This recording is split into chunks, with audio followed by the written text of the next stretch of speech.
Hello everyone, welcome back to Dakota's Political Circle, and today I'm actually doing a prediction video. So I'm doing a prediction video on the presidential election, and I know what a lot of subscribers are thinking, like, you just did one like a couple weeks ago. And the reason I'm doing another one so early is actually because the election is less than 30 days away. So if I did mine on the 15th, it'd be way less than that. So I think it's best for the channel itself to do the prediction video now, because I'll be able to do the prediction video on the 4th for the presidential election, then on the 5th for the Senate. I believe the election's on the 5th actually, so the 3rd and 4th, I mean. So it's out just in time for everyone, and being able to just get it out for you right before the election, so it's not like way too early, so it's just perfectly close to 30 days. That's why I'm doing this now. So this is way earlier than usual, but the reason I'm doing it is mainly because the election is very early in November, so it's best to do this from 30 days, so it's a better prediction video than it being exactly the same, because new polls are going to come out and all sorts of stuff. But let's get into the video right now, but that's the reason I am doing it specifically. But let's get into it. So let's start with Harris's safe blue states. So the safe blue states, I got Washington, Oregon, California. I got Colorado. I got Hawaii. And then I have New York, all of these states as well right here, except New Hampshire, not including New Hampshire right there. You got Maine's first, and I believe, Illinois. If I miss any, I will definitely go back to it. I'm not including Nebraska second, and I'll actually say exactly why when I get to it. So I believe there's no more safe blue states from what I can tell. So now all the safe red states. So a lot of these states right here, you'll see me mark all of them, obviously. And then also Nebraska. Nebraska's first and Nebraska's third, as well as Maine's second. And then you have all of these states down here. And I'm actually including Florida. I know some people might get upset about that, but I am including Florida, and I do think Florida is going to have major numbers for Trump in the end. I know polling comes out like +8 for Trump and stuff like that, +7. But I do think Trump is going to have Florida safe in the election. Now, I'm not including Texas. I'm not including Texas for a very good reason. And I will put South Carolina, Tennessee, Kentucky, West Virginia, Ohio, Indiana. You got Iowa in there. Alaska. Don't forget about Alaska. And I don't think there's any more. If there is, I will definitely get back to it. Okay, now let's do the likely Harrison Walls states. Actually, okay, I thought I forgot one for a second. So no, I didn't. Okay, now let's do the likely Harrison Walls states. I'm just going to say Harris because Walls is not the presidential candidate, but he is the vice president. Okay, Harris. So let's go with New Mexico. The main reason I'm not saying lean for New Mexico is because I don't think New Mexico is going to favor Trump entirely. If this was a Biden scenario, it would be completely different. Trump could possibly even flip New Mexico, but I do think Trump will have a small gain in New Mexico, but he isn't going to have a major implication like having a lean margin or anything like that. I do think New Hampshire will go likely to Harris, and I do think Maine will go likely to Harris as well. And also, I do think Nebraska second is likely to Harris. The reason I'm not saying lean anymore or tilt blue is mainly because I think Nebraska's second is finally starting to show normal polling. Now, obviously, it can be lackluster. You never know what's going to actually happen on Election Day. But based on polling trends, and in my personal opinion, I just think Nebraska's second is too far gone, and it will be going to Harris in a likely margin. I don't think it's going to be a solid margin anymore, but I do think it'll be likely. I think that's more accurate in my opinion. And I don't think there's any other more likely states for Harris. Now let's do the likely Trump states. So I believe there's only one here. Actually, there's two. So I will say Texas. The reason I say Texas is likely is because Texas has shifted left for for several years. And with Ted Cruz on the ballot, he's very unlikable in Texas. I do think Trump does have a tiny disadvantage, but I do think Trump wins the likely margin. He will get close to getting a full-on safe margin, but I do think he falls a tiny bit and has a likely margin in Texas. And I think that is all the likely for all those for Trump. And then now let's go to the lean margin for Harris. You have a couple here. So we have Minnesota. The reason I say Minnesota is lean. Harris has been significantly falling. If I show you right here, Harris has been significantly falling a little bit in Minnesota. So she has a 4.7 lead in the RCP average, and it's been slowly decreasing.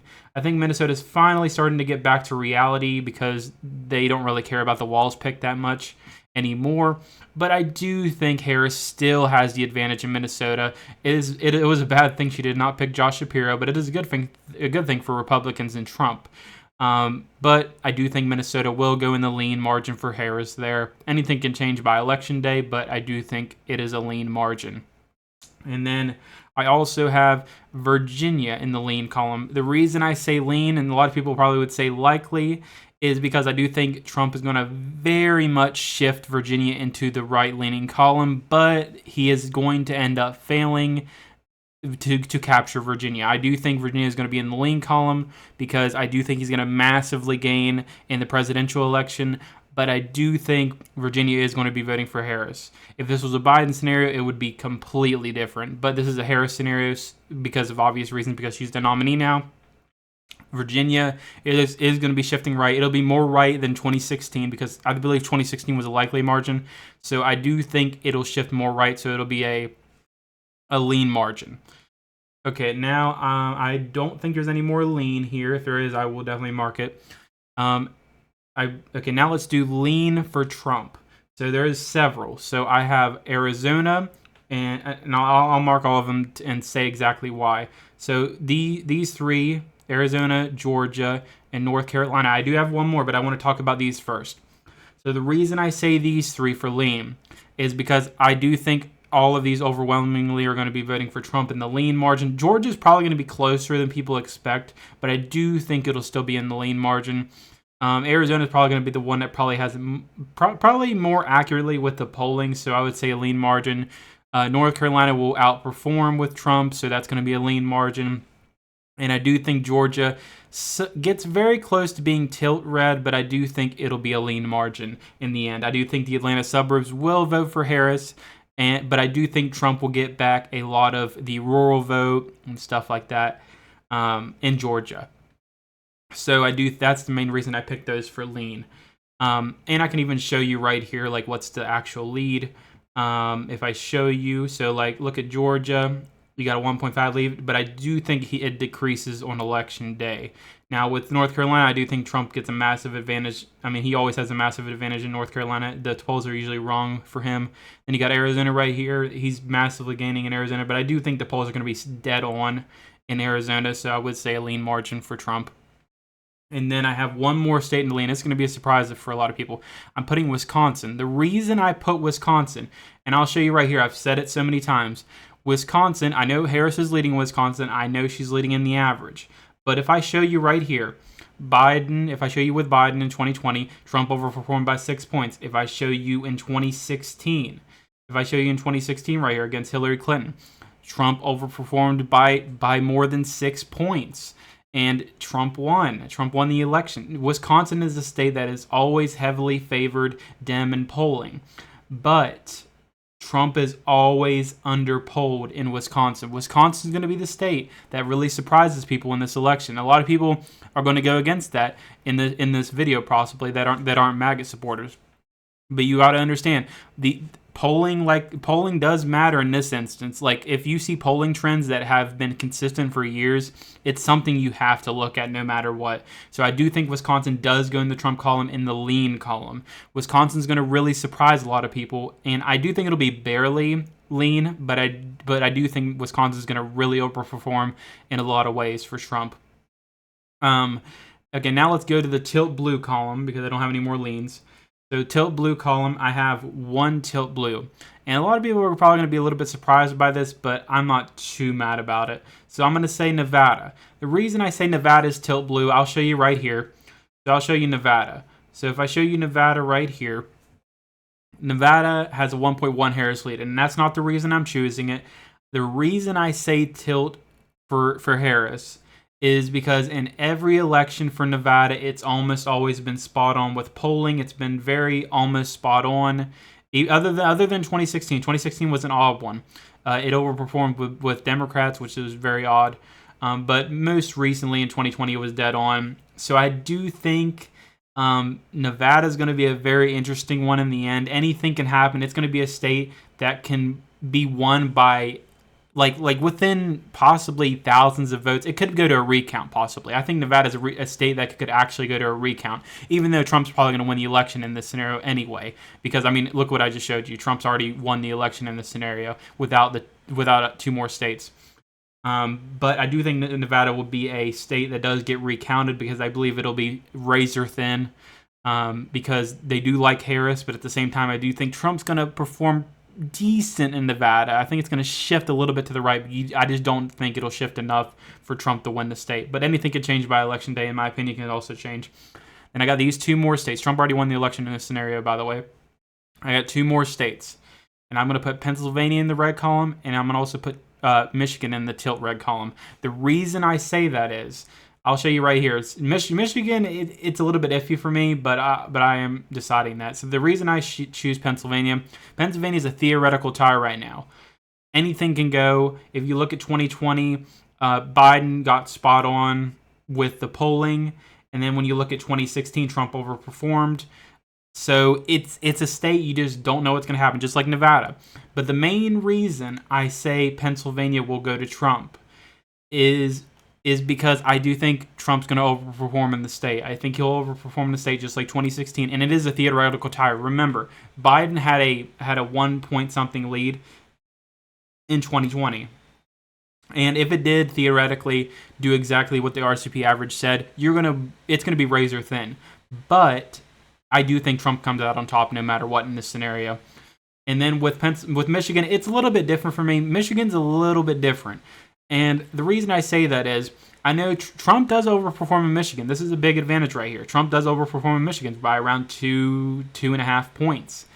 And the reason I think Trump will win Michigan by the skin of his teeth is because Trump has been gaining in Michigan in polling, as well as I do think, even though Detroit will probably come out for Harris by a lot, I do think Michigan will go to Trump in the end. I think people are going to have a lot of appeal for Trump. A lot of people want their they want cheaper taxes. They want to be able to get no taxes on overtime. They also want to be able to afford things again. I do think Michigan is really going to go for Trump. I think it's going to be close. Now, I don't think it'll be as razor thin as a state like Nevada, but I do think it'll be kind of like Wisconsin in a way. I wouldn't say it's not going to be lean, but I do think Michigan could win by Trump possibly by 1 point, a little bit over 1 point possibly. And that's what I think. Or possibly a little bit less than that, like half a point. It could be half a point. And I think Michigan's really going to determine it with that. But in the end, this is my election prediction map right here. This is not the last one I'm doing. This is the second to the last one. So the next one will be before the election. I believe, if I remember correctly, the election is on November 5th. So this would theoretically be posted on the 3rd. So that would be my last prediction video of the 2024 election. So this is my second to the last. Just take a good look at it. I really researched no matter what in this video. This video was a big research video, and that's why I had a lot of explanations, because we're getting so close to the election that I really need to tell you guys exactly why I think these states are going to go the way they are going to go. But anyway, guys, I think I did a relatively good prediction. It's 306 to 232. Trump wins in this scenario. He overwhelmingly wins, and the only state he really doesn't gain in this scenario that he could gain is Nevada. So it really, really depends with Nevada in general. But just to show you right here, Harris leads 2 nationally. But if you look on the RCP map, Trump wins the election in a theoretical scenario.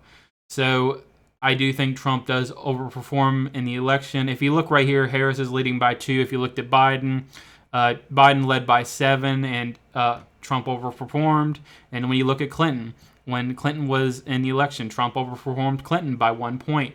So there's a scenario that Trump even could win the popular vote. Now, do I think it's going to happen? That's a very, very iffy chance. You just really, really don't know. with that. But with the Electoral College, I do think Trump wins the Electoral College in a theoretical landslide with 306 to 232. Now, I can't wait until the election. The election is going to be amazing, and I'm not sure if I'm doing a live stream yet, but I will let you guys know by election day if I am doing a live stream. If I am not, I will definitely post a video the morning when the results do come in. When the results do come in, when the election has been announced, who is the nominee, that is when I'll post my video. But if I do a live, I will definitely be talking about it on my live stream, and I'll try to last on the live stream as long as I can. I might not stay up the whole night if I do a live stream, but just to make that clear. But anyway, guys, I hope you guys enjoyed this video. Please let me know in the comments how you feel, and let me know your thoughts and opinions on this prediction. And I'm also going to do a Senate prediction the next day, and then the last presidential election prediction, the Senate prediction, and the governor's prediction will be right close to election day. I already did my governor's prediction because I don't do it consistently every month, but just to let you guys know.